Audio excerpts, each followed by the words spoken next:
Any message of hope for Nigerians, particularly Muslims, because since the country is there's nothing we can do about this security any longer. It keeps on repeating itself almost every day. I won't agree with you that there's nothing we can do. There's a lot that is being done. His Excellency Mr. President, as you know, recently even convened all the a high-level security meeting to arrest this development. It's an ongoing challenge. It's definitely one that is of concern to everybody at the state level and also at the federal level.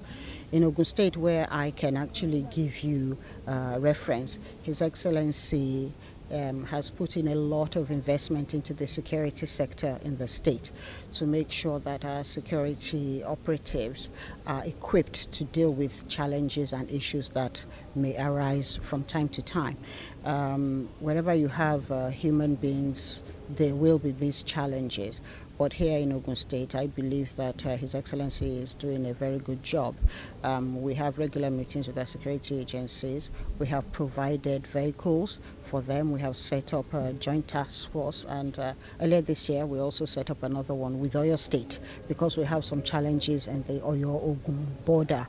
Yes. When we got into office, our policemen had to rely on their phones to communicate with each other, and a lot of information was being lost. So His Excellency put in a very robust communication system where the CP is able to communicate with every single DPO in Ogun State and also hear the messages. And this has helped us because at the end of the day, fighting security is about intelligence gathering, and we have done quite a bit of that. Alhamdulillah, Ogun State is relatively secure and peaceful, and we also have encouraged our people in their different communities and their different homes to also be our eyes and ears, because at the end of the day, these people who are causing problems for us have not come from outer space. They have come from within our communities, and this is where organizations like NASFAT also come into play, because they're very big people, they have a wide reach and are able, through their membership, through the lectures that the members have, to give people the fear of God and know that these heinous acts are not the way to wealth. It's not about quick wealth, but it's about living a good life and inshallah getting the reward in the hereafter. What message do you have on NASFAT as an organization? Because they've been piloting the approach of preaching the gospel of Islam for quite a while, and they are still... Yeah, as I said in my remarks earlier, I believe that NASFAT is the pace setter in Islamic societies. They're the one that most of the organizations look up to, and the best form of praise, like they say, is copying. If people copy you, then it means that you have done well. So I commend them for all that they have done, and I also admonish them to do more. I've just had a quick meeting with the leadership here where I've also shared my views with them so that we can all come together, support each other, advance NASFAT, advance Islam, advance our society, and advance our country. At the end of the day, we are all part of the fabric of Nigeria, and if we in our individual positions can do a little bit to just make the society better, that would be the best for us. Thank you very much. Assalamu alaikum. You are well known to every one of us, but for whatever purpose, let's have your name on camera again. All right. Alhamdulillah. My name is Ni Yusuf. I'm the president of NASFAT Society. Okay. This is another Ramadan, and this is another lecture of NASFAT. So, looking at the organization so far, we used to we have preached the gospel of Islam, to the world, not just Nigeria, based on what we've been doing since. Yeah, Alhamdulillah. I mean, when the society was set up when the society was established, when NASFAT society was established in 1995, was established in one sitting room, in the living room of an individual in Lagos. But today, 26, 27 years after, we have more than 360 locations in all the states of Nigeria, along the west coast, so I'm talking Benin Republic, Togo, Ghana, Cote d'Ivoire, Liberia, Senegal. We have locations and branches and members in UK, in Ireland, in US, in Canada, in Netherlands, in Kenya, in Egypt, and so in Dubai and so this is a society that has gone far beyond the humble beginnings of in one living room. And so to my mind, society has achieved its vision of being a society with widespread acceptance. And we also achieve, to a large extent, our mandate of inviting people to what is good and asking them to shy away from that which is bad. We've done that successfully in Nigeria. We've done that in more than 35 countries where NASFAT has presence. And so I would say we are now global, and we've taken the message to that global audience. And I think the last thing is, beyond the physical presence, NASFAT is also available digital. So we have digital presence, and that makes us to be more globally available on a 24/7 basis, either on Twitter, on Instagram, on YouTube, on Facebook, on the website. And so this society has moved from the one living room experience to society that's both virtual and physical, that's both in Nigeria and outside Nigeria, on the 24/7 basis. Okay.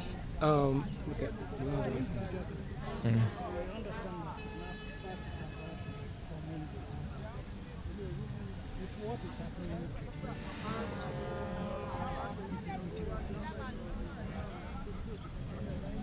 deviant behavior? Can we say that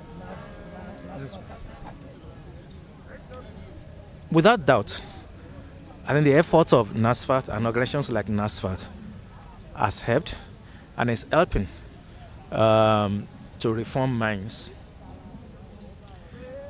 Wherever you have a congregation of people, you always have the good, the bad, and the ugly. And so you need organizations like NASFAT to continue to speak and to ensure that we have more people who are good than those who are bad. And I'll challenge that if we didn't have religious organizations, if we didn't have spiritual organizations that speak to the minds and the moral, perhaps things would have been worse than they are now. And I'm convinced that the efforts of NASFAT and other religious organizations are what has helped and will continue to help to limit the impact, however bad it is, but to limit the impact. And hopefully, change requires multiple things to happen. There's the economic aspect, there's the livelihood aspect, there's the spiritual aspect, there's the social aspect, and I think the religious organization alone cannot handle it, and so we need everything to come together. Religious organization will handle the spiritual aspect, but we need the social aspect to also be up and running. We need the mental aspect to be up and running, and when all of those things come together, then we'll be able to achieve that we want to achieve. Ramadan seems to be a unique season. Women in position of politics in Nigeria, to also help to mentor our young ones, groom them towards and encourage them towards taking up positions in politics. It's a very disheartening thing that the percentage of women in politics is very low. And we women have a great lot of work to do on this. And NASFAT has recognized this, and some of the effort that we're making is mentoring the youth and bringing in the politicians female to also help to educate and encourage our youth. That way we'll get some of them interested at the young age. And before we know it, when they are good enough, they will start putting into interest of politics, inshallah. Ramadan is gradually moving. So what's going to be your message to women out there? Okay, Alhamdulillah Rabbil Alameen that we have witnessed this year's Ramadan beginning of it, and inshallah Allah will grant us the grace to complete it, inshallah. Our women, we have serious issues in Nigeria, and that is insecurity, and we need to continuously talk to our children, groom them well. Charity is home training is very important. We need to ensure that we get closer to our children to know who their friends are, what they do, and where they go to. And then we also need to take them to spiritual activities, religious activities, to also, like this one, Asalatu, Tafsil, we're in Ramadan Tafsil lecture, also Tajud and all that, so that our children will continue to have interest in the religion. And once they know and understand the religion, inshallah, they will do better with their lives, inshallah. Thank you. For the Central Committee of NASFAT.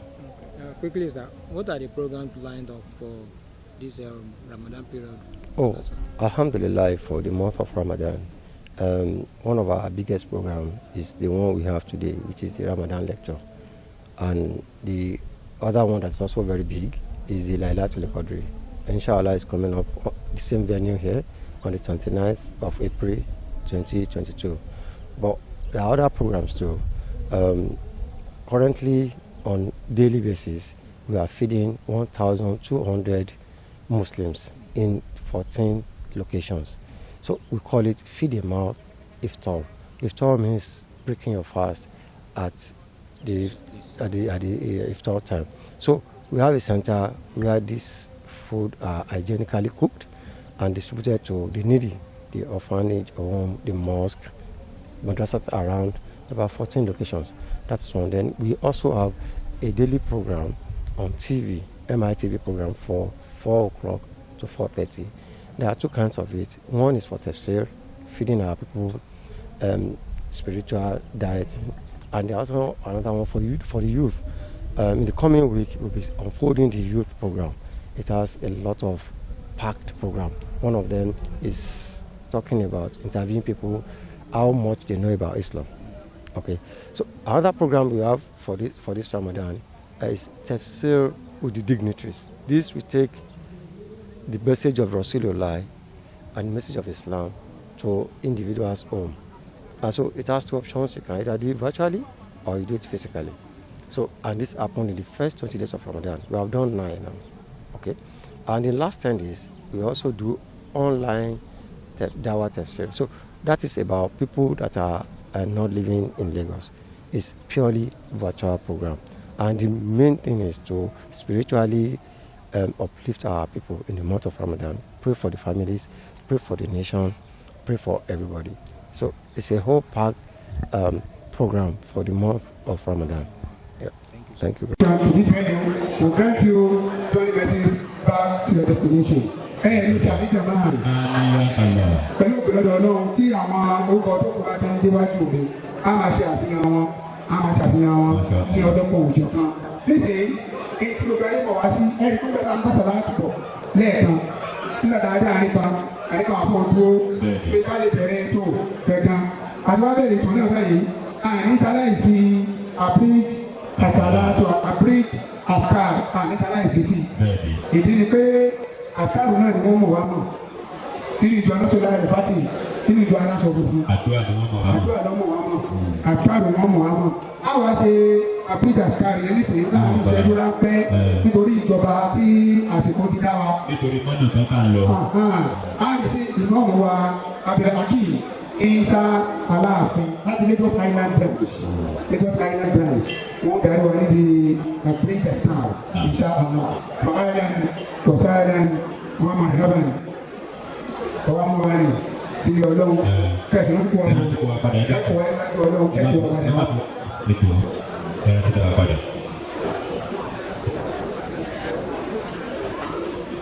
أعوذ بالله من الشيطان الرجيم بسم الله الرحمن الرحيم وقل الحمد لله الذي لم يتخذ ولدا ولم يكن له شريك في الملك ولم يكن له ولي من الذل وكبره تكبيرا سبحان الله ولا إله إلا الله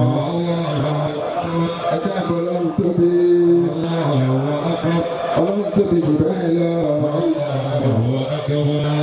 Wàlá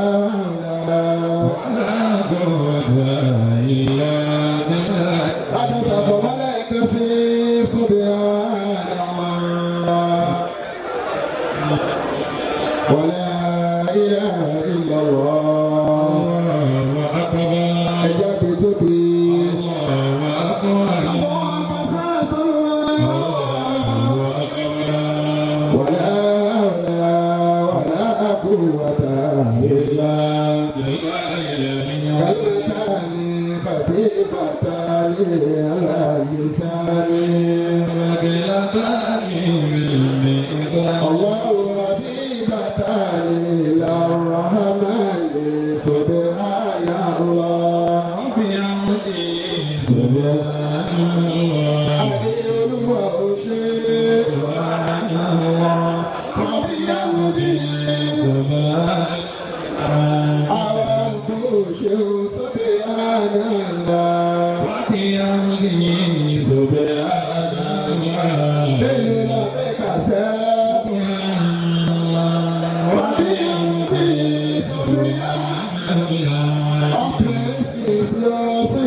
Bó ti jẹ́ pé Ọlọ́run sì sàdéhùn pé nígbà tó jẹ́ pé òun náà gbọ́dọ̀ jẹ́ pé onítọ̀hún. Gbogbo tí máa pẹ̀lú lẹ́kún tẹ́lú mọ́ fi sunkún àti kọ̀ọ̀kọ̀ àti gbangba àti gbọ́dọ̀ láyé ọ̀rẹ́ pẹ̀lú àti mú nǹkan náà ró gbogbo tó lè pa ẹlẹ́kún ó lọ́ba àpàwé ìyẹ̀fọ́. Mo sì pẹ̀lú ìfọ́ yìí bàbá àgbà àṣeyẹ àrùn oníkẹ́ Abdul Aziz ẹ̀sìn káàdé ẹ̀rọ ní ayàtẹ̀. Wọ́n máa forúkọ Ọlọ́run sọ fún Ọlọ́run gbogbo adáǹkẹ́ lórí ìgbóni gbogbo tó ń jẹ́ nǹkan ayọ̀ wa ní kọ̀kọ̀ àti ní gbangba àlọ́ òní lẹ́gbẹ́ kí wọ́n bẹ̀ fún wa. Bẹ́ẹ̀ bá lè ṣe á ní inú Ọlọ́run dùn sí. Bẹ́ẹ̀ bá lè ní ọ̀la ọ̀la. Kútùbà kan níbi ìkéré kò sọ̀rọ̀ ìṣẹ́ mi àti ẹ̀ kútùbà tó sọ̀rọ̀ láì pàtì ìwé. Ọwọ́ àtẹ́wọ̀ yẹn yọ̀rọ̀ nígbò ní sọ̀rọ̀ elite láti káwọn ẹ̀dí ẹ̀dá ìdí pẹ́pẹ́rẹ́. Àwọn àṣẹ kútùbà yẹn wọ́n ṣe kútùbà délẹ̀ àti ọ̀pá ẹ̀dí àti jókòó. Kútùbà náà lọ báyìí wọ́n lọ́wọ́ máa kéde o. Allahumma ya wadud ya wadud ya wadud ya zal arshil majid ya mudir ya mu'in ya fa'alu lima yurid as'aluka min nuri wajhika alladhi mana'aka arshika wa bi qudratika allati qadarta biha ala khalqika wa bi rahmatika allati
wasi'at kulla shay'in wa zidta kulla shay'in rahmatan wa 'ilman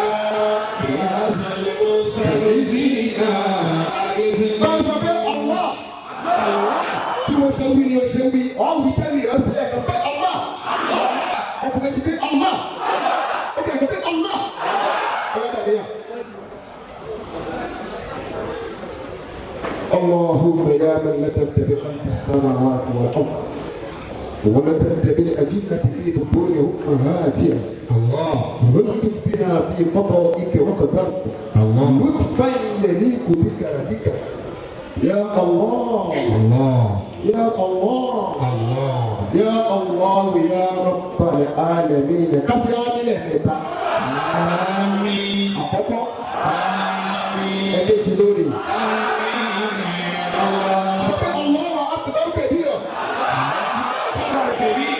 kita wá bẹ̀ sí náà nísìnyí àwọn fìnánsì wọn máa gbowó ní káàkiri ìwọ ló mọ tó bọ́lá láníyàn pẹ̀lú orúkọ náà ẹ̀yìn pẹ̀lú àti àgídí níta fi parí ẹ̀ minimum of 1,000 naira ní ìsàmì rẹ̀ tó ọ̀tí lẹ́sìn pé. jíjẹ ọ̀tá tàbí gbogbo àwọn tí ọlọ́ọ̀kadà máa káwọ̀ ní ìdókòwò lónìí ọlọ́ọ̀kadà náà ló ìwà ẹ̀jẹ̀ àṣegbọ́nà alhamdulillah alhamdulillah ìjọ ìbílẹ̀ ìkọsí alhamdulillah ilé ìjẹta ìkọ́lé alhamdulillah rabbil alamin alhamdulillah rabbil alamin èyí dúpẹ́ o alhamdulillah èyí dúpẹ́ o alhamdulillah ọlọ́run ṣàkóso pẹ́lú lọ́wọ́ àmín ìtẹ́jì ọlọ́ọ̀bá sí fún àlejò rọ Muhammad sallallahu alaihi wasallam ní NASFAT amáyé àlejò tó láyé lọ òmìnira ìkẹta sallallahu alaihi wasallam pẹ̀lú dókítà sàlámù fáwọn lẹ́nu ádá guest lecturer àti English ṣèyìnbó lédè ìyẹ̀wò mi ti sọ iṣẹ́ yìí dìrọ̀ fún mi.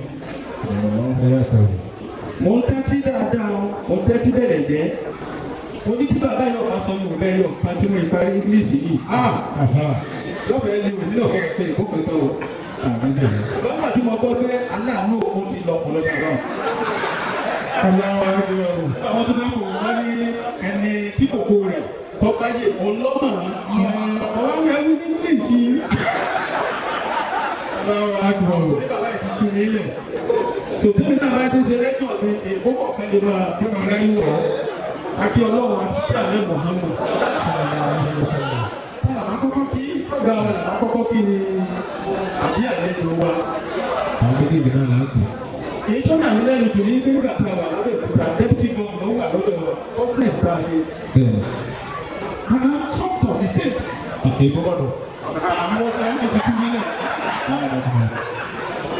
and because of this consistency àgbọ̀dọ̀ gbàgbé láti máa ṣàdúrà lórí gbogbo ọ̀gá níbi tá a bá wà ẹ̀ ní tí a bẹ̀rẹ̀ ẹ̀dá. báwo bàbá wọlé tẹ́wọ̀n ẹ̀ náà yẹ tọ́lọ̀ mo kí bàbá wa ní Yusufu wọ́n ti sọ̀rọ̀ yín ẹ̀ máa ń lọ sí ìgbà yíyá yíyá always prime conscious ṣùgbọ́n náà tọ́lọ̀ wá gbá nínú traffic ìtọ́ ọlọ́run ló dé ọyá ọgbà àtàlọ́ ló dé ẹni tí wọ́n kò tó fẹ́ ṣe ATTAWAKKUL ṣiṣẹ́ náà wọ́n ní kí ni sábà nípa òkè lẹ́yìn ìgbà yìí àbúkà wọ̀nyá sí ìṣúlù ìbò náà. àwọn ọmọ ajá tó ti gbọdọ̀ àwọn àti àjọ péye tí ò ní mọ̀ọ́sì nígbà tó kù ọlọ́run tí bàbá parí ọ̀rọ̀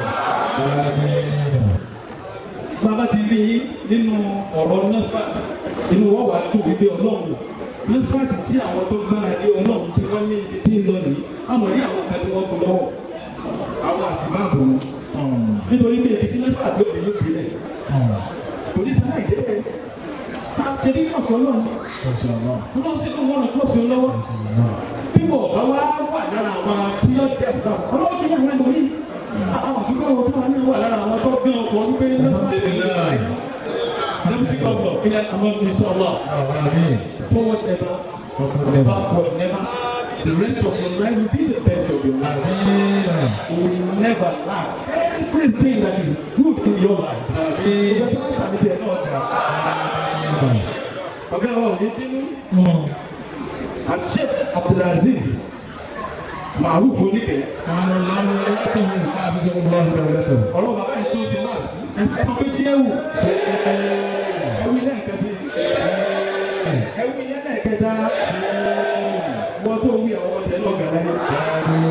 Kì í ṣe pé mo lójú ní ọ̀gá ni wọ́n ní tó epic tó mọ̀ Tawakkul ala Allah.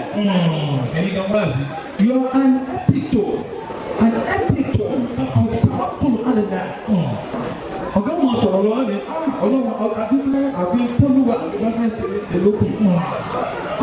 Tawakkul wọn lọ́wọ́ náà lọ́wọ́ ọ̀rọ̀ wọn ni ẹni ọba gbára tọ́lọ́ bọ́lọ̀ ti máa sọ̀rọ̀ rẹ̀. Ìgbára tọ́lọ́ náà kéré rẹ̀ yìí o. Gbogbo ẹ̀ tó bá sì di tọ̀tọ̀tọ̀ sọ wípé iṣẹ́ NASFAT kò ní rè é yẹn bọ́lọ̀ ti máa gbá yìí. A lọ sí mi náà fún NASFAT ìgbìyànjú o. Tawakkul yìí ni àti ìmọ̀lì ni ìmọ̀lì bẹ́ẹ̀ nínú Tawakkul. Wọ́n bá ní káwọn lọ sí tírénì níbi náà. Abdulaziz Oníkẹ́ àwọn àjọ tó ṣe tírénì náà àṣẹ Ọlọ́run ti mọ ibi tí ń mú wọn lọ tí mo bá bá parí àlọ́ ìyá wa tí Abdulaziz Maruf Oníkẹ́ ìṣẹ́jú mẹ́wàá ló wà lórí àlọ́ àti wọ́n ní kí ni bàbá ìṣe àṣẹ wọn ń wọlé fún ìtàwákùlù mi ìdí ìdébẹ̀ mi ì tí ì débẹ̀ mi ì tí ì débẹ̀ mi ò tí ì débi tí mo fẹ́ dé o tí tó wọ́n fi mú wọn débi tí wọ́n dé o. Jẹ́sàkùn lọ́wọ́ fẹ́ ẹ̀rọ lẹ́sìn ìyàwó kò ní fi ilẹ̀ ní gbogbo ìgbà. Àwọn tẹ́ ẹgbẹ́ àti ẹgbẹ́ láti kọ́ yẹ̀ lọ. Àwọn ẹ̀ tẹ̀lé olówó dá wọn lóòótọ́ rẹ̀. Mo kí àfa wa àṣẹ Abdulaziz Muhammadu Bello. Ẹgbẹ́ sẹ́wù ẹni sẹ́wù ẹni lẹ́lẹ̀kẹta àfa ọmọ àfa. Àwọn sáyé ìwò kí nítorí àkókò. Pẹ́sidẹ̀ntì wa Bọ́lájí Yusuf ọ̀dọ́ kọ́lọ̀ fúnra kẹ́yà gbàlagbà. Kọ́lọ̀ wa ni mo níṣẹ́ tí mo fẹ́ rán ẹ̀wọ̀n aníṣẹ́ náà jẹ́ abúlé tó níṣẹ́ mi. Àìtọ́lá kí ọ̀fẹ́ kí àgbà àkọsẹ̀ lórí ọ̀rọ̀ ọ̀hún náà á lè rẹ́jọ́ kó. VP1 ọkùnrin mẹ́ẹ̀ẹ́dọ́gbọ̀n wọ́n pè lẹ́yìn kan tí kì í rẹ̀ nígbà kọ̀ọ̀kan kò ní rẹ̀ yín. Mo gbọ́ bá wa sọ̀rọ̀ nígbà tó fi kí gbogbo ẹ̀yin ìyá tẹ̀ wọ́n bí ẹ̀yin ìyá ìjẹ́ náà. Bí wọ́n pe owó kan ọkàn nílẹ̀ ẹ̀ wọ́n ní wọlé sọ wọlé ẹ̀ ti wọlé ìjẹ́ náà. Ẹ̀ sì wọ́n ní wọlé sọ wọlé níbo ẹ̀ ti wọlé wọlé sọ wọlé ẹ̀ má dáwọ̀ tuma ẹ̀ ti wọlé àlìyẹ́ náà. Kọ́débù ní ìbàdí kọ́mọ́tì ní kọ́débù ní jàǹdẹ́tì kọ́débù ní jàǹdẹ́tì méjì lọ́nà ọlọ́run wọlé ojú wọlé. Àwọn àgbàdo ẹ̀sìn wọn náà jẹ́ nàní àtàwọn náà pẹ̀lú ọ̀dọ́ Muhammad wọn náà mi lé ti táyì. Àtàwákkùlù ala Allah gbogbo ẹ̀yìn tẹ̀ gbogbo ìgbẹ́ ti léèrè tẹ̀ wò mí alẹ́ báyìí ẹ̀yìn dáadáa. Tani fún ilé ìjà tí wọ́n. Ta ló fún yín lọ́mọ. Ẹ̀dọ́ ta ló ní kẹ́ wáyé gan. Ta ló lè mú ikú bẹ́ẹ̀. Ẹ̀dọ́ ta ló lè gbé ilé kò tẹ̀ fẹ́. Ẹ̀dọ́ mo tún fẹ́ bèrè pẹ̀lú wọn yín. Ta ló lè ti sọ ìdí ẹni tí ó wà níbẹ̀ náà. Sáà ta àtàyè ta ló lè gbèsè rẹ̀ fún yín. Asọ̀rọ̀ ta àtàyè àwọn ọmọ lè ṣe náà. Ẹsẹ̀ tẹ̀ dáhùn ẹnu lẹ́nu wí. Ẹ̀kẹ́ ní aláwọ̀ ni aláwọ̀ tẹ̀ wí wọ ẹnu lẹ́nu wí. Ọ̀rọ̀ táwọn wí jẹ́ lọ. Gẹ́sì lẹ́tọ́ la mi my colleague Dr. Tàbí Adébáyọ̀. Bẹ́ẹ̀ fi ṣe tí wọ́n fi sọ̀rọ̀ ni ó fi gbàgbé láàyè kébi ìsáré sọ tẹ̀lé kíákíá. Kí ni ìtumọ̀ rẹ̀ gan? Àtàwọn kúrò lára náà. Báyọ̀ lọ́wọ́ ń kẹ́ni lọ́wọ́. Ìtumọ̀ rẹ̀ ni wípé ẹni tí ó ní tó fẹ́ ṣe ìdókẹ́ ìsìn náà àti ìbádà ní kéde ó sì tàwa fún alẹ́ yá. Ètò tí wọ́n á ní bí ó ṣe ṣe yìí o bí yóò tí ì rọ̀kọ́ bí yóò tí ì rọ̀kọ́ náà ọlọ́run ní fókọ́sì ọlọ́run ní sílẹ̀. Èyí tọ́lọ̀ ń bá ní òsè kò ṣe nítorí pé òun sọ pé kò ní sí. Ó fi òun rẹ̀ fún mi sẹ́yìn wá ní gbọ́ nínú Quran chapter 49 verse 22 to 24. Òun ló sọ fún mi pé wúwà lọ́wọ́ lẹ́bí láyé láti ilé wọ̀ áálẹ́mọ̀ lẹ́yìn bí wọ́n ṣe àádẹ́tì wúwà ní ìmọ̀lù wà mí kò sí ìdó ìdúgbò mi fara mi nílẹ̀ wúwà lọ́wọ́ lẹ́bí láyé láti ilé wọ̀ àlẹ́mọ̀lẹ́kù àlẹ́kù jùsù àṣàdánù àlẹ́mọ̀mínú àlẹ́mọ̀ẹ̀mínú àlẹ́àzízù àlẹ́kùnrin àlẹ́mọ̀tẹ̀kàbírù ṣùgbọ́n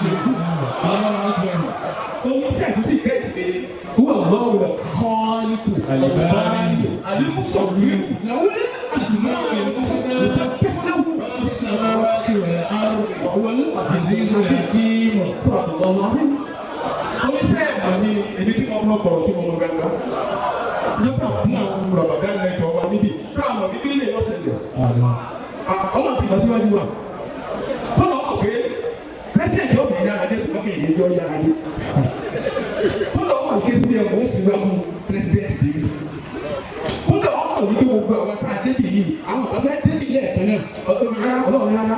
Bọ́lá àwọn ẹni tó pè mí lójú ọ̀nà pẹ̀lú ẹni tí ń mú wa kọ̀ wípé tó tẹ̀ á débi láago méje ẹ̀dúgbẹ́ bọ́lọ̀ àwọn ni ọlọ́run wọ́n lágbára sí wọ́n lágbára lé ó máa dé bí ìlẹ́yìn ọ̀tàn lábíà ibi táwọn èèyàn láyà láti gbà ọlọ́run ti ká dára ó bẹ̀rẹ̀ lọ́ọ́ kàtẹ́ dìde ọlọ́run tá a wí ọmọ ọ̀rọ̀ ọ̀gá lọ ọlọ́run tá a wí alimẹ́lẹ́kù olọ́ba dìbí àti gbogbo ọba yẹn àti wọ́n bẹ̀rẹ̀ ya owó kọ́ jẹ́ mọ̀jẹ́ àti jẹ́ láàkàkì yẹn wọ́n ń sọ bá gẹ́gẹ́ ọlọ́run ọba kíkí abájọ tí ẹ bá sọ pé kábíyèsí lẹ̀ lò ọba tó bá ń tẹ́ pẹ́ lórí ìbò lórí kábíyèsí ọlọ́run ní kábíyèsí ẹgbẹ́ tó bá ṣe ẹgbẹ́ fún yàrá níbi ìjẹ́ kábíyèsí alimẹ́lẹ́kù ọlọ́run lọ́ba alikótóòsù ọlọ́run ọba tó mọ́ ọmọdé asísá ọba tí wọ́n máa sọ ike ìkàlí wọn mọ̀ọ́mọ̀ kí ọ lè sí ni a sì nà ọ́ ọlọ́run ẹ̀dá kò má bí ọ alimọ́mìnà ọba tí wọ́n tó fẹ́ tẹ̀yà wọ́n fún yẹn amúnú ọlọ́run nínú nàìjíríà ó fún wa ní amúnú.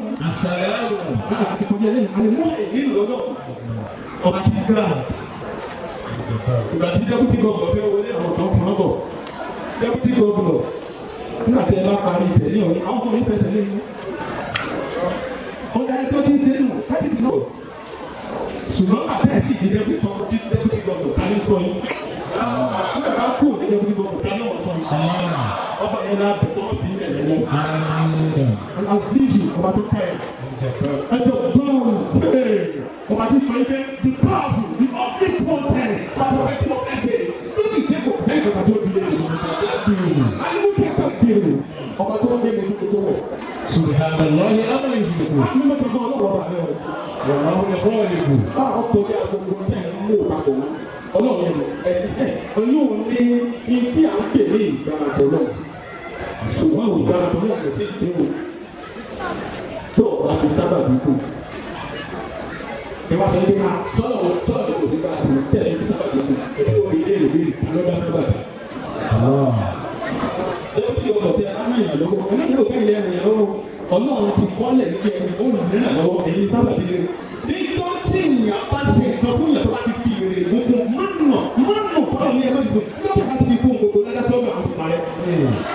Ìgbẹ̀yìn ìyá ọmọ ayé sọ́ra nínú Ramadan ó tiẹ̀ mọ ìyí kó bóyá ọlọ́ àdìsá àdáná fún ọ màá ní gbogbo ní ìṣèlú èmi náà kò tún dáná fún ọ èmi ní ìmọ̀ rò èmi ní mò ń gbé èmi ní mò ń sọ ó tẹ̀lé kí abẹ́ kú kíkẹ́ ìwọ̀n kú àti bọ́lá ó di ọ.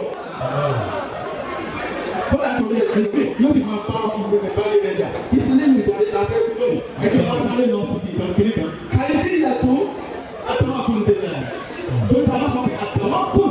àti complete statement yẹn o. àtàwákùn ìgbàlẹ̀ ìgbàlẹ̀ bí ni tani kagbele àtàwákùn aláàlì ìgbàlẹ̀ ọlọ́run àti bí ara lé ọlọ́run lọ́wọ́ lè bẹ́ẹ̀ bá ti gbára lè lò ní kábàámọ̀. gbogbo àwọn tí wọ́n gbára lọ́wọ́ nítorí wọn kábàámọ̀. gbogbo mẹ́ta NASFAT Nàìjíríà and the diaspora àti gbára lọ́wọ́ wà ní kábàámọ̀ gbàgbára lọ́wọ́. bí ilé ẹ̀kọ́ tí mo fẹ́ sáré sọ nípa rẹ̀ bẹ́ẹ̀ ni àti wọ́n ní ẹ̀gbọ́ bẹ́ẹ̀ ni àti máa débi tàwákùl gbọdọ̀ oní nàmbà wà kọ́ ọ̀gbàgbé ọlọ́run inna Allaha ala kulli shay'in qadir túnìjú lẹ́yìnlá fìnnà wà túnìjú nàá ọ̀rẹ́lẹ̀ wà túnìjú làhàyà nínú ẹ̀mí yìí wà túnìjú lẹ́mí yíta nínú ẹ̀mí yìí wà túnìjú lẹ́mí pẹ̀sà ọlọ́pàá ayé àti máa kú rẹ̀ lọ́wọ́ ọkùnrin ẹnìkan ní owó kọ̀ọ̀kan ní owó tó ní ó sì fún ẹnìkan ní owó ìfáàtì òun náà sọ yín pé ṣe é sì wọ̀ yín náà ọlọ́run ẹni dá o ó ní láti gbára ti ọlọ́run tó mú sábà wípé òun náà sì yóò tẹ̀ tó ṣe láyé àkọ́kọ́ mọ̀ wípé ọlọ́run. Number 2, we should not be complacent, we should not be inactive.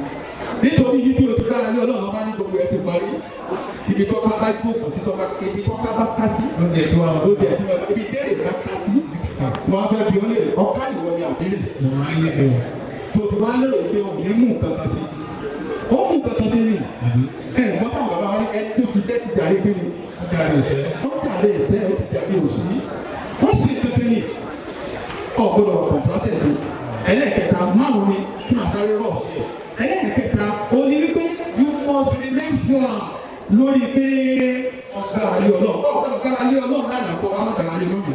ẹ̀wọ̀n ẹ̀ka dá òkà yóò jalè òkà yóò ṣiṣẹ́ òkà àpàjalè. ó ti jábọ́ ó kù sẹ́jú méjì. bọ́lá ti ṣe o gẹ́gẹ́ bíi lẹ́kítọ́rà Okay. Ó ti yé mi. Ó ti yé mi.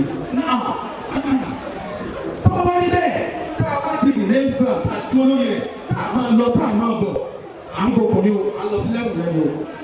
Lẹ́yìn ìgbà náà wọ́n á kéde yìí lọ balẹ̀ bíbẹ́ tí mo ní mo gbá lé wọ́n ní mo gbá lé lọ́gbọ̀dọ̀ tó kẹ́ òní mọ́.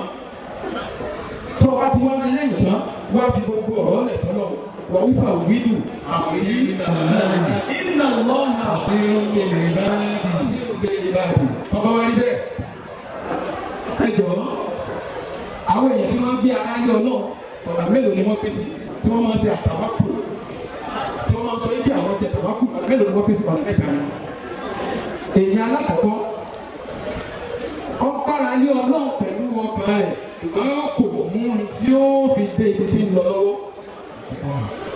àkọ́kọ́ nù ẹlẹ́ẹ̀kejì ẹ̀jẹ̀ sáré sọ àpèjúwe àwọn eléyìí nítorí àkókò tí wọ́n ti fún mi. àwọn èèyàn kan tá ń pè ní èèyàn Yemen the people of Yemen yahujuna wọlé yẹtẹsẹ wọlé wọn máa ṣe hajj ṣùgbọ́n wò ní mú kàtà dání wò ní mú kàtà lọ́wọ́ òyà kúrú nà náà mú alimọdé wọn kì í mú wọn máa sọ fún mi yẹn àwọn tàbí ọlọ́run ni o àwọn tàbí ọlọ́run ni o àwọn ṣe hajj ni o àwọn ni o àwọn náà wọn bọ́ lẹ́nu tẹ̀lé ọlọ́run ni wọn o. bàyí náà wọn kí mo kà tọ́ba tí wọ́n dé mi mọ́gà sàánù náà sà ọba máa ṣe sàrà ọba máa fi tọrọ bára ọba tọrọ bára wàásù ọlọ́wọ́ tààlà ọlọ́kọ̀ sọ nítorí wọn ọlọ́kọ̀ sọ alẹ́ àkàlẹ̀ yẹn wọ́n tẹ̀sán wájú fàyín náà kàyé àzá ẹni tẹ̀kẹ̀wá wọ́n tẹ̀ kúrú níyà kàmúlẹ̀ ọlọ́run tẹ̀ bá lọ mọ́kà tẹ̀sán wájú ẹ̀kú bí àlọ́wọ́ ẹ̀tọ́kù tẹ́ lò ẹ̀tọ́kù tẹ́ jẹ fàyín náà kàyé àzá ẹni tẹ̀kẹ̀wá bẹ́ẹ̀ ṣe ní bẹ̀rù ọlọ́run kì í ṣe ní pẹ́pọ̀ dáa èyí ò gangan lóore tó nínú gbogbo tẹ́wọ̀n dání ṣùgbọ́n ẹ̀gbọ́n lọ́mú kàmí náà dání. kéèyàn ọmọ ọlọmọ kan ní ìsìnkú yẹn mọ̀ wọlé nínú kò ní ìdí oúnjẹ mọ̀ wọlé kò ní ìjà fọ̀gbọ́n mọ̀ wọlé. àwọn fífi náà ẹgbẹ́ náà àwọn jẹrẹ àwọn fún yẹn nípa yẹ wọ́n fún yẹn ní kíní kan lẹ́yìn lọ gbàgbé ibẹ̀ náà lọ dé lọ́ba gbogbo ẹ̀ lọ́ba gbogbo ẹ̀ lọ́ba gbogbo ẹ̀ pọ̀ bí a pé ọjọ́ kẹta lọ yàgò nítorí ojú kòkòrò wípé ṣe ní sàrà àwọn ọ̀fẹ́ lọ́jẹ́ náà wọ́n ti sọ fún mi wípé bẹ́ẹ̀ ti tó ẹlẹ́ẹ̀kejì nínú àwọn èèyàn owó ní àwọn tó jẹ́ wípé wọ́n máa ń mú sábàbí ṣùgbọ́n wọn ò ní karabọ̀ náà sẹ́ni bí àwọn eléyìí àwọn yẹn wọ́n ti di ẹni tí ń ṣe bọ́pọ̀ ọlọ́run tí wọ́n bá ti lẹ́nu rẹ̀ tí wọ́n bá ti rí ìgbàdí yìí ẹ̀ṣọ́ lójú ogun ìgbàdí bíi pò lẹ́nu rẹ̀ tí wọ́n bá ti rí òkà ìwé ẹ̀ṣọ́ lójú ogun lẹ́nu ẹ̀ ọ̀dà náà ọlọ́run sọ́kọ̀ wájú gbàgbọ́ lọ sẹ́kọ̀ tó gbogbo eléyìí lọ àti àṣàbù táwọn ìgbà ẹ̀dá àṣàbù tó jẹ́ àláàdì mi o àṣàbù tó jẹ́ ẹ̀tọ́ mi o bọ́ bá ti lọ sí ní àṣàbù tó jẹ́ àhá òjìyà ní lórí nítorí wọ́n fẹ́ gbà kan àmà ọ̀fẹ́ gbà kan lọ́wọ́ kọ́tọ́mà rẹ̀ ọ̀wọ́ kọ́kọ́ ló kọ̀ọ̀kan aláàjì tó kọ̀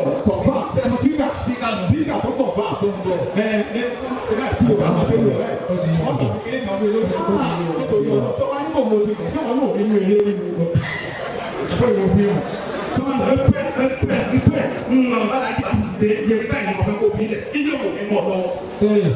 Àṣìbáwò. Nítorí bí àkáàbù tó wà káàbù màrà mi. Ẹnì kẹta ọgbà ayé ọlọ́run tó lọ mú sábà. Ó ti sọ fún mi pé kí n lágbọ̀. Wọ́n ní sẹ́jú márùn-ún lóko. Nítorí ọlọ́run. Bàbá wa ní bẹ́ẹ̀. Gbogbo ẹni tí yóò bá dèrè tawakkul ala Allah. Àfi kí ó bára tó náà kó sì kó sábà bí fún ọmọ níṣẹ́. Torí wípé àwọn lọ́lọ́ ń sọ fún wípé alladhina qala lahum an-nas inna an-nasa qad jama'u lakum fakhshawhum zadahum imanan wa qalu hasbunallahu wa ni'mal wakeel fanqalabu ila Allahi wa rasulihi lam yattakhidhu واتبعوا رضوان الله والله فضل عظيم. àwọn sàlẹ̀ àbúrò aláwọ̀ akẹ́kọ̀ọ́ wà kí ìyẹn ní máa ti wá dúró. ìyá ẹ̀ máa ń bá nítorí àkókò. ṣùgbọ́n àwọn ọ̀nà mọ́ bí nǹkan wà wí tọwọ́ kúrẹ́ lọ́dọ̀ dáhùn tó yẹ ká sọ fúnra wa. kẹ́lẹ́ bá àmọ̀ wípé gbogbo ẹni tó bá gbára tọ̀ náà ó ti rí àpèjúwe lọ́dọ̀ àwọn tó ṣáájú ni o. àwọn ọ̀rọ̀ náà ni anábìyọ Muhammad sallallahu alaihi wasallam àwọn ṣe ìjìlá lọ sí ìlú Madina máa tó ṣe ni alákọ̀ọ́kọ́ tó ṣe ni wípé I am not going to be the only person that will embark on this journey. I have to take my best friend along with me, and that is Abu Bakr. Abu Bakr yóò tẹ̀lé mi. wọ́n tó ń lọ ìbọn tó ní ẹ̀ mọ̀wọ́lẹ̀ tó sì jẹ́ kí ẹni tó wúlò pọ̀ wọ́n yẹ kó owó àsìkò àdìgbò náà àwọn sábà wọn kó lọ́wọ́ ní tí wọ́n jẹ́ tí wọ́n wò ó ti mú dání àsìkò àdìgbò àbúbákiri òun ló fi bí ẹ̀wọ̀ fún wa lẹ́yìn wá àgbà náà ní tí wọ́n kù wọ́n ti mú dání lẹ́yìn wá àgbà náà kọ̀sálẹ̀ pé dọ̀gbàpà tó mọ ojú ọ̀nà bí ní bá pọ̀ lẹ́kọ̀ọ́ tí ọ̀bá mọ ojú ọ̀nà yóò dà yóò làálà sí ọ̀fẹ́ lọ sí tí ọlọ́run ní o ọ̀ ń lọ sí ọ̀nà ọ̀dọ̀ wa bì ní àsàlátù ọwọ́ nínú ọ̀lọ́run wọ́n dà wọ́n díẹ̀ ọ̀fẹ́ lájọ ọ̀pọ̀ náà nìyẹn o àbúkátì ìgbàgbọ́ fún ara rẹ̀ àti alẹ́ Muhammad sallallahu alaihi wasallam sí ọlọ́run lè sọ wọn nínú ìwọ́nú kòtò wọ́n wọnú kòtò fẹ́ o ìfọ́tọ́bìlì ọjọ́ mẹ́ta ni wọ́n lò nínú kòtò nígbà tó yá àbúkátì ní ìtàn àwọn tí wọ́n máa tọ́ sí lọ́wọ́ wo ẹ̀gbẹ́ rẹ̀ láì ní o ìbá sì rí wọn o tọ́wọ́ wo ẹ̀gbẹ́ ẹ̀sẹ̀ rẹ̀ ìbá rí wọn alẹ́ Muhammad sallallahu alaihi wasallam I do not welcome penis màá ìkàyà àbá bákẹ́rẹ́ lẹ́yìn àwọn tálífùmá kí ni èrò rẹ wọ́n ti sọ òbíyàn kí ni èrò rẹ nípa àwọn ènìyàn méjì kan tí wọ́n wà nínú kòtò nìkan náà ló sì kẹta wọn. gbogbo tí a bá ti wà tá a bá ti ní bọ̀sọ́ lọ bẹ́ẹ̀ ó kóró fọ́lì gbọ̀n mú. bọ́ ọ bá ń wá àdìsíkì tó o bá ti fọmọ sí kóró fọ́lì àdìsíkì yẹn tó o bá ń wọ́ wọn tó o bá ti fi tọ́ náà kó bí ọ náà ló lè ṣe wọn kóró fún ní ọmọ tó wọn tó o bá ní ilé ayé tó o bá ti fi tọ́ náà kóró fún ní ayé tó o ní o gbogbo tó yìí ló ń lé tó o bá ti fi tọ́ náà kóró fún ní nǹkan náà àwọn ọ̀sẹ̀ wá ń bẹ́ẹ̀ àbíkáyà ṣe gbogbo àwọn steps ta ní kápúpẹ̀ káwọ́ àṣẹ ìbàdà àwọn ọ̀dẹ̀ àsúndù nítorí gbogbo àwọn oníkèéta wọ́n parí pọ̀ ayé ẹ̀dúró ra Muhammad wíwí bí àwọn mọ́sẹ̀sù dábàá lẹ́yìn Muhammad sọ̀rọ̀sọ̀rọ̀ ayé kò sẹ́lá àmọ́ àwọn ìlẹ́kùn kan sì ní iṣẹ́ rẹ̀ àti ọlọ́run sọ kó níbi abúrú gbogbo àwọn oníkèéta náà gbogbo àwọn táwa bì í níbi Ramadan lecture tòní ọlọ́run àwọn pètèpètè àwọn aláburú onísàlẹ̀ náà máa pètè sí wa onísàlẹ̀ náà ṣe sàbùrù sí wa ọlọ́run dàpọ̀ sọ́wọ́ kó níbi aburú wa àfihàn lọ́wọ́ ní àmàlùwàdì wọn ni wọ́n fẹ́ sọ báyìí. àfa àwọn wọ́n ṣe English fún wa wọ́n ti tú gbogbo àwọn ọ̀fẹ́ ni wọ́n fẹ́ fún wa ní nàkàlẹ̀ àfihàn lọ́wọ́ ní àmàlùwàdì ìdájọ́ rẹ̀. arákùnrin kan láti ìlú Syria ní ti máa ń ṣe ìrìn àjò lọ sí ìlú Madina. ìlú Madina táwa lọ yẹn tí wọ́n lọ yẹn ní máa lọ sòwò ń bẹ̀. ọwọ́ pàdé bandit àfáwọn bandit ti gbáyé o ti pẹ́ ojú ọ̀nà tí bandit bá pàdé rẹ̀. ọba ní ẹ̀mí ẹ̀ àbúrò owó ẹ̀ mọ́tẹ́ẹ̀dì ló ti ẹ̀ gbà nítorí pé tó ń bá gba owó rẹ̀ tó ń bá gbẹ̀ ní rẹ̀ ọ̀nà sòwò fún àwọn ọ̀tọ́rìtì wo sì bá mú ẹ̀ máa tó ṣe ni ó ní fúnmi láàyè yẹ ẹ̀yàn rákà méjì ọ̀yàn rákà méjì kan ó ní ìwọ ọlọ́run tọ́wọ́ sókè ọlọ́run mo ti gbọ́ lẹ́nu àmẹ́bí wa Muhammad ó ní ẹ̀tọ́ bá gbára lé ọ olóńpò tẹ̀sí ẹ̀ ọ́ dáàbò rẹ bò á mo ní ìjà àbò rẹ o nítorí pé mo ti gbára lé ọ mo ti ń wí kò tí ì parí ẹ̀.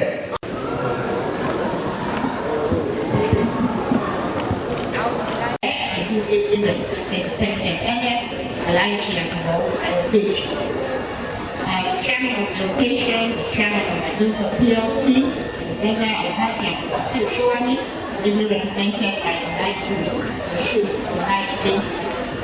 the co-chair president of the South, the light and no one body show me. The PLC chairman of NASFAT, the people will be represented by the light and the chief missioner of NASFAT, Sheikh Abdulaziz, the chairman of the Elders Council of NASFAT, Alaji Olaleko Sonu, the National Women Affairs Secretary, Alaji Sunita Kolaki, our guest lecturers, Dr. Tajibin Adebayo, and Dr. Usare Kennedy Amarade, the chairman of the Ramadan Central Planning Committee, Engineer Kamar Olawi, all other Ulamah who are here present, distinguished guests, gentlemen of the press, my brothers and sisters in Islam, Assalamu alaikum wa rahmatullahi wa barakatuh.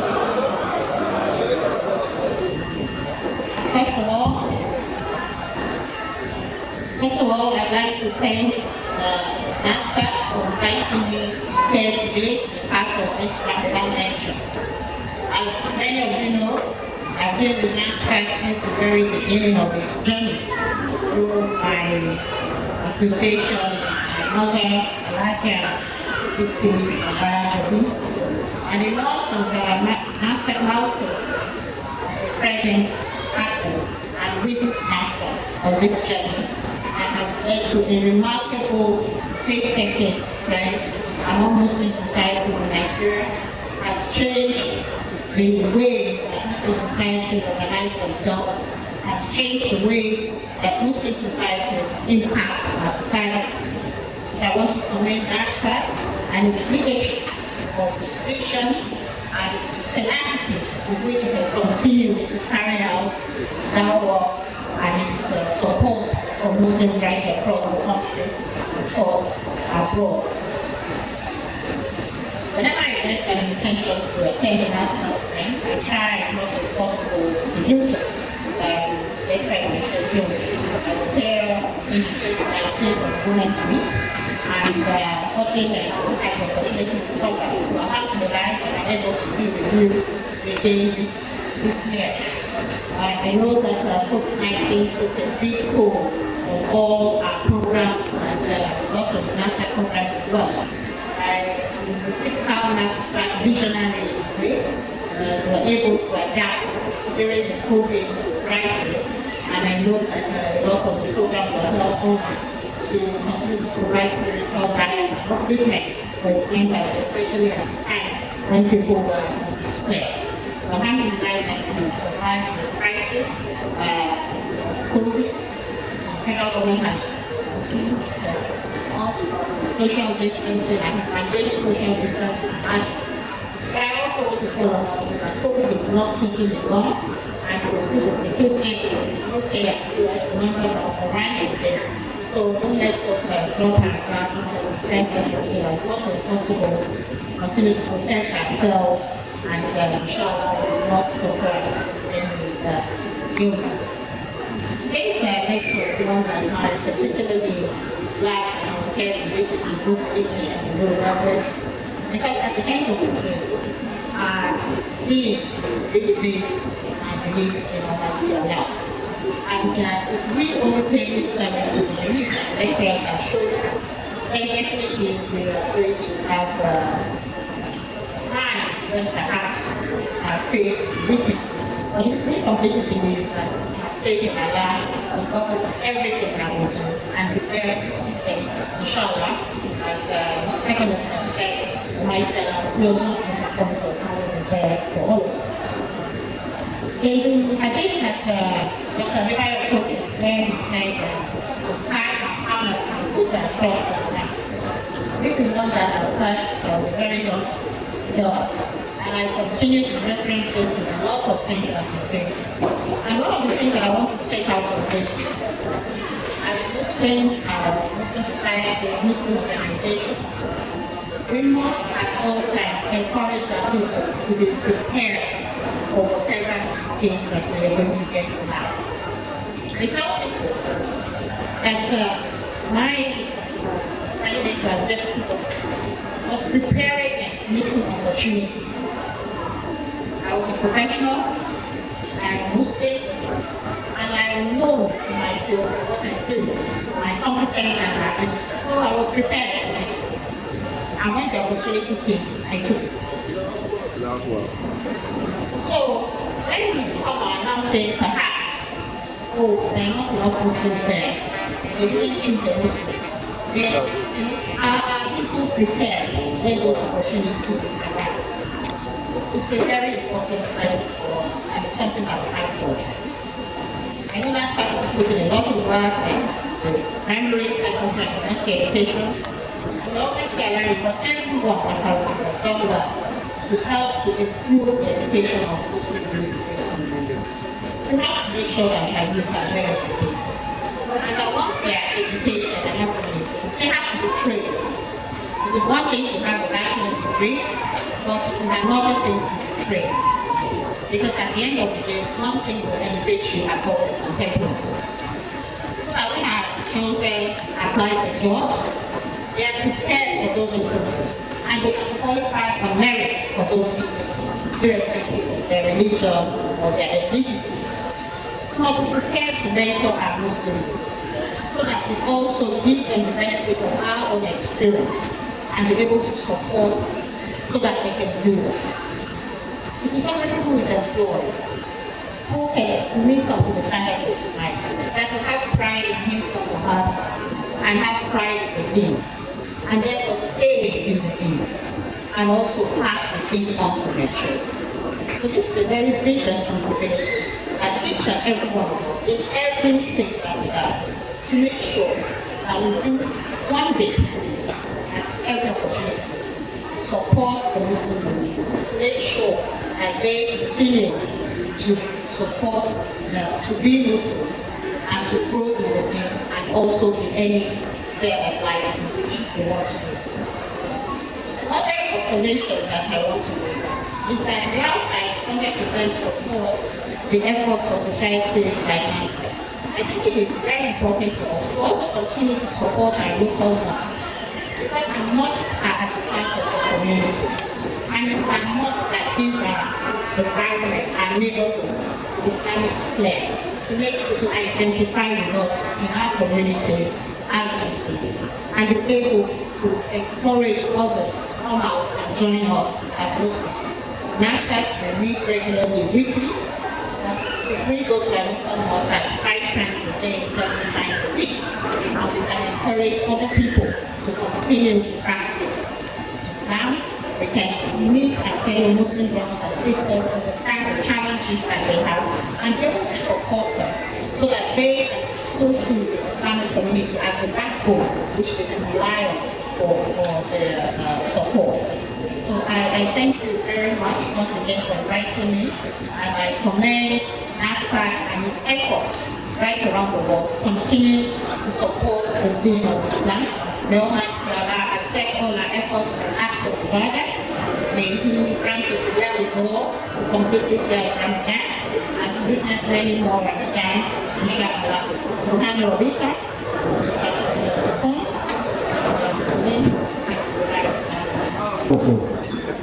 Àwọn akọ́lẹ̀ ń pálí, ọlọ́run lè ń pálí, fáyé bá ń dáyé ẹ̀rí tẹ́. Fáyé ọ̀gá dáyé wá ẹ̀rí tẹ́. Some of us are not surprised because we feel activity. Bàbá wọn tó bẹ́ẹ̀ ní tàlọ́kọ́, ọlọ́run lẹ́pẹ́ ní òkè ni wọ́n wà bá ń dípò kòkó. Ara àwọn tí wọ́n bá wá rí pàǹtí yunifásitì yìí. Ara àwọn tí wọ́n rí pàǹtí yunifásitì ní bàbá àti gbogbo wọn wà. Ọmọ wa ní bákan ní ìyẹn kó kékeré. Ilé ìgbìyànjú náà tó plan. Báńkì àná kò fi hàn mí hàn. Ipò kẹwàá yìí ká àkókò ta kó síbẹ̀ ọlọ́dún tó gbàgbé báyìí. Wọ́n náà bẹ̀rẹ̀ wa. Ọba tó mọ̀ bẹ́ẹ̀ wa ó lágbára pé tẹ́lá máa yé nípa tó lè fún un. Ìyànú ti politician. A lot of people patronize the credit. They do a lot of funny things because they want to be where you are. Ọlọ́pàá wa gbé ní ìjọ fún àwọn ìjọ ọmọ ọ̀rọ̀ fún ọlọ́pàá ju ìnira fún un. Gbogbo àwọn àmì yóò lè náwó àwọn akẹ́kọ̀ọ́ àti àbúrò sí yàn kọ́lọ̀ ló wọ̀ kó. Ó dàbí bá pépé fún àwọn akẹ́kọ̀ọ́ kékeré lẹ́sà bì. Àbí kò sí kí ó ti tàbí àwọn ọmọdé ọgbà. Inú àwọ̀ ni wọ́n wà. Ẹnu àwọn olùkọ́ àwọn ọmọ ẹ̀sẹ̀ àwọn ọ̀tọ̀ wa fún yín. Àwọn pèmí ní gbogbo ìgbà ẹ̀sìn ìgbà wa lóhùn. Àìní yìí kìlọ̀ mọ́jọ tẹ̀lẹ̀. Àmì tẹ́lẹ̀ wọ́n.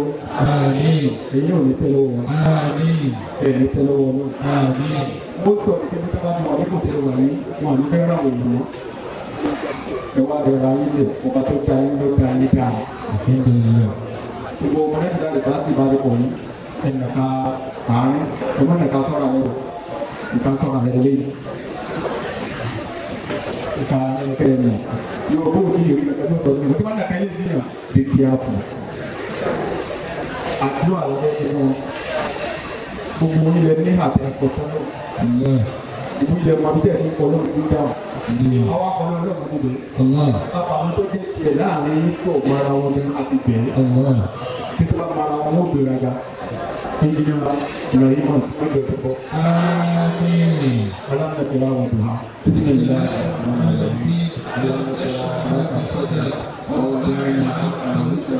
الذي ينقض الأمر ورفعنا لك ذكرك وإن مع العسر يسرا إن مع العسر يسرا فإذا فرغت فانصب وإلى ربك فارغب بسم الله الرحمن الرحيم والدعاء والليل إذا سجى ما ودعك ربك وما قلى وللآخرة خير لك من الأولى ولسوف يؤتيك ربك فترضى ألم يجدك يتيما فآوى ووجدك ضالا فهدى ووجدك عائلا فأغنى وأما اليتيم فلا تقهر وأما السائل فلا تنهر وأما بنعمة ربك فحدث. Torí pé alójú kìí lẹ́nu láì bá kú, ìbẹ́ béèrè owó, àbí ìbẹ́ béèrè owó, ẹ̀sìn má béèrè owó, ìní béèrè owó, àbí má béèrè kàkà o, ọ̀rọ̀ mẹ́tọ́kù, nítorí ọ̀rọ̀ mọ́tọ́, everybody, ní ẹgbẹ́ àní ìdìbò àkọ́bọ̀.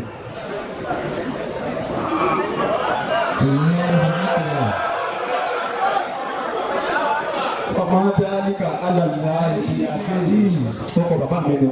Torí eléyìí wò tó bọ́lọ̀ láti ṣe. Mọ́tò ìwé ọ̀tẹ̀lẹ̀ ní bọ́lọ̀ tó wà. Ọkọ̀ ìwé ti ṣe ní ìta. Ó ti ṣe ní mọ́tò ìwé ọ̀tẹ̀lẹ̀ ní bọ́lọ̀ tó wà. Ọkọ̀ rẹ̀ ti di ìlú ìfọ̀n wọn tó. Tẹ̀kíbí. Akókó ṣe ṣe mo lọ. Akókó ṣe ṣe mo lọ. Torí mo dàgbà. Ká ṣe é ṣe. Ẹ jẹ́ lọ kí o tó wá lọ bí ká.